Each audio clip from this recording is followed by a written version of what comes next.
Hello friends, எல்லாருக்கும் வணக்கம். இன்றைக்கி நம்ம நிக்கிஸ் கிச்சனில் நம்ம எல்லாருக்குமே ரொம்ப பிடிச்சமான ஒரு ரோட் சைட் ஸ்ட்ரீட் ஃபுட் ஒன்று பார்க்கலாங்க. என்ன அப்படின்னு பார்த்தீங்களா, நல்லா காரசாரமான ரோட் சைட் காளான் எப்படி பண்ணுறது அப்படிங்கிறத பார்த்துடலாங்க. ரோட் சைட் காளானில் காளானே இருக்காது, வெறும் முட்டைக்கோஸ் வச்சு பண்ணுவாங்க. பட் நம்ம இன்றைக்கி வீட்டில் பண்ணுறதுனால நல்ல ஹெல்த்தியாக காளானும் முட்டைக்கோஸும் எடுத்து நல்ல டேஸ்ட்டாக எப்படி பண்ணுறது அப்படிங்கிறத செஞ்சு காமிச்சிருக்கேன். வாங்க வீடியோவில் பார்க்கலாம். ஒரு பவுலில் நான் இன்றைக்கி 1 கப், அதாவது 200 கிராம் காளானை நல்லா பொடி பொடியாக கட் பண்ணி எடுத்துருக்கிறேன். அதே அளவுக்கு முட்டைக்கோஸை பொடி பொடியாக கட் பண்ணி போட்டுக்கலாம். 200 கிராம் காளான், 200 கிராம் முட்டைக்கோஸ். இதில் 1 கப் வந்து மைதா மாவு, 125 கிராம் இருக்குது.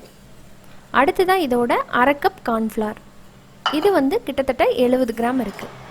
அடுத்ததாக 1/4 கப் வந்து கடலை மாவு எடுத்துக்கலாம். நீங்கள் எந்த கப்பில் அளக்குறீங்களோ ஒரே கப்பில் எல்லாத்தையும் அளந்துக்கோங்க. அடுத்ததாக இதில் இஞ்சி பூண்டு பச்சை மிளகாய் சேர்த்து அரைச்ச பேஸ்ட்டை 1 ஸ்பூன் சேர்த்துக்கலாம். 1 டீஸ்பூன் அளவுக்கு மிளகாய்த்தூள், கலருக்காக 1 டீஸ்பூன் காஷ்மீரி மிளகாய்த்தூள் சேர்த்துருக்குறேன். இது ஆப்ஷனல், வேண்டானா விட்டுடலாம். அடுத்ததாக 1 டீஸ்பூன் வந்து chicken masala, 1 teaspoon garam masala, 1 teaspoon அளவுக்கு மல்லித்தூள், தேவையான அளவுக்கு உப்பு சேர்த்துக்கலாம். இதில் வந்து ஒரு 1/2 டீஸ்பூன் சோயா சாஸ் சேர்த்து நல்லா மிக்ஸ் பண்ணி விட்டுடலாம். உங்களுக்கு புளிப்பு சுவை வேணும் அப்படின்னா இதில் ஒரு 1/2 லெமன் வந்து புளிஞ்சு விட்டுக்கோங்க, நல்லாயிருக்கும். இப்போ இந்த அளவுக்கு தண்ணி சேர்த்து பக்கோடா மாதிரி பண்ணி எடுத்ததுக்கப்புறமா நம்ம ஆயிலில் போட ஆரம்பிச்சிடலாம். ஆயிலை வந்து நீங்கள் வந்து ஒரு மீடியம் டு ஹை ஹீட்டில் சூடு பண்ணிவிட்டு போட்டுருங்க. பக்கோடா எப்படி பொரிப்பீங்களோ அதே மாதிரி போட்டு நீங்கள் பொரிச்சு எடுத்துக்க வேண்டியதுதான். இது இப்படியே சாப்பிட்றதுக்கே ரொம்ப சூப்பராக இருக்குங்க. பார்த்திங்கன்னா நல்லா 2 பக்கமும் ஒருவலாகி அருமையாக ரெடி ஆகிருக்கு. இது அப்படியே நம்ம திருப்பி திருப்பி போட்டு சூப்பராக பொன்னிறமாக பொரித்து எடுத்துகிட்டு ஒரு பிளேட்டுக்கு மாற்றிடலாம். அடுத்தடுத்த பேட்சை நம்ம இதே மாதிரி போட்டு பொரித்து எடுத்துட வேண்டியதான். இப்போ நம்மளோட காளான் முட்டைக்கோஸ் பக்கோடா வந்து ரெடி ஆகிடுச்சு.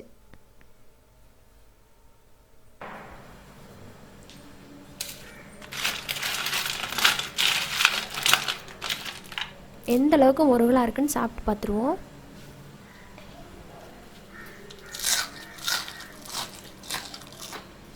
பாருங்கள், செம்ம கிறிஸ்பியாக நல்லா டேஸ்ட்டாக வந்திருக்கு. இப்போ இதை நம்ம இப்படியே செய்ய போகிறதில்ல, பிச்சு பிச்சு போட்டுக்கலாம். நல்லா உதுத்து விட்டுட்டு நம்ம மசாலா செய்ய ஆரம்பிச்சிடலாம். உதுத்து விடும்போது தான் உங்களுக்கு நல்லா எல்லா பக்கமும் அந்த காளான் பீசஸ் வந்து வாயில் கடிப்படும். அடுத்ததாக மசாலா பண்ணுறதுக்கு ஒரு 2 டீஸ்பூன் அளவுக்கு ஆயில் போட்டிருக்கிறேன். ஆயில் சூடானதும் இதில் ஒரு பெரிய வெங்காயத்தை பொடியாக கட் பண்ணி எடுத்துருக்கிறேன், அதை சேர்த்துடலாம்.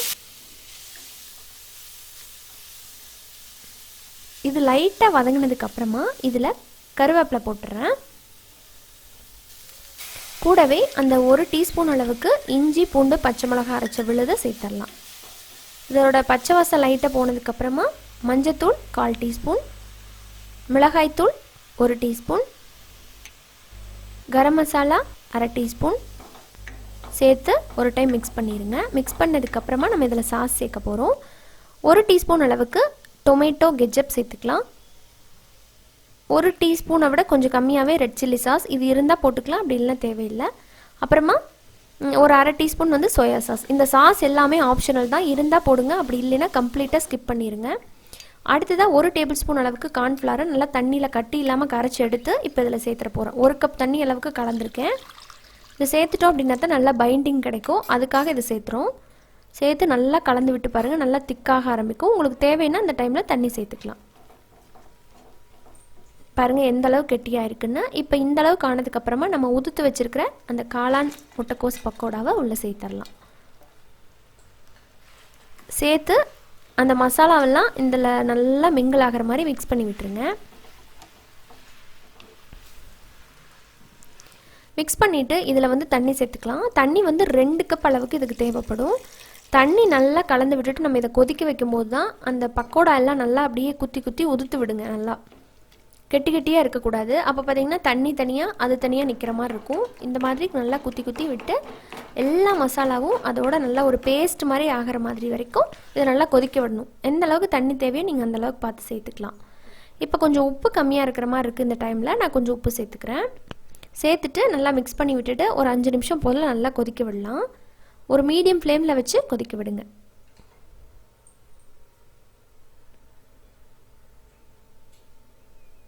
இப்போ பார்த்தீங்கன்னா சூப்பராக நம்மளோட மசாலா ரெடியாகி வந்திருக்கு. இப்போ இந்த டைமில் கொஞ்சம் மல்லி இலையை தூவிக்கிறேன். கடையிலலாம் பார்த்தீங்கன்னா இது கூட இந்த பானிபூரி இருக்கு இல்லைங்களா, சாரி அந்த பூரி, அதை வச்சு கொடுப்பாங்க. பூரியை நல்லா நுணுக்கி விட்டு கொடுப்பாங்க. உங்களுக்கு அப்படி வேணுன்னா கூட பூரி ரெடி பண்ணிக்கலாம். அவ்வளோதாங்க, யம்மியாக நம்மளோட காளான் மசாலா வந்து ரெடி ஆகிடுச்சு. இப்போ எந்த அளவுக்கு வந்திருக்கு பாருங்கள். இப்போ நம்ம சர்வ் பண்ணிடலாம். ஒரு பிளேட்டில் நம்ம எடுத்து வச்சுருக்கிற நம்ம ரெடி பண்ண காளான் மசாலா சுட சுட சூப்பராக இருக்குது பாருங்கள். அதை போட்டாச்சு. போட்டதுக்கப்புறமா இது மேலே என்ன போடுறோம் அப்படிங்கிறத பார்க்கலாம். இது மேலே நல்லா பொடி பொடியாக நறுக்கின பச்சை வெங்காயம் அதை போட்டுடலாங்க. அது மேலே கொஞ்சம் மல்லி இலை. அப்புறமா எனக்கு ரொம்ப பிடிக்கும், இது மேலே வந்து மிக்சர் நிறைய போட்டு சாப்பிட்டோம் அப்படின்னா நல்லா முறுக்கு முறுக்குன்னு இருக்கும். நான் முதவே சொன்ன மாதிரி நீங்கள் அந்த பூரி ரெடி பண்ணி போடுற மாதிரி இருந்தால் கூட போட்டுக்கலாம், உங்களோட விருப்பம் தான். யம்மியாக வீட்டில் ரொம்ப சுலபமாக ரொம்ப டேஸ்ட்டாக ரோட் சைட் காளான் ரெடி பண்ணியாச்சு. இதே மாதிரி நீங்களும் வீட்டில் ட்ரை பண்ணி பாருங்கள், சூப்பராக இருக்கும். உங்களோட கமெண்ட்ஸை என் கூட ஷேர் பண்ண மறந்துடாதீங்க. அண்ட் இந்த வீடியோ உங்களுக்கு பிடிச்சிருக்குன்னு நினைக்கிறேன். பிடிச்சிருந்தா லைக் பண்ணுங்கள், கமெண்ட் பண்ணுங்கள், ஷேர் பண்ணுங்கள். மறக்காமல் நம்ம சேனலை சப்ஸ்கிரைப் பண்ணிவிட்டு கூட இருக்கிற பெல் சிம்மில் அழுத்திடுங்க. இன்னொரு இன்ட்ரெஸ்டான ரெசிபியோட மீண்டும் சந்திக்கலாம். அது வரைக்கும் நன்றி, வணக்கம்.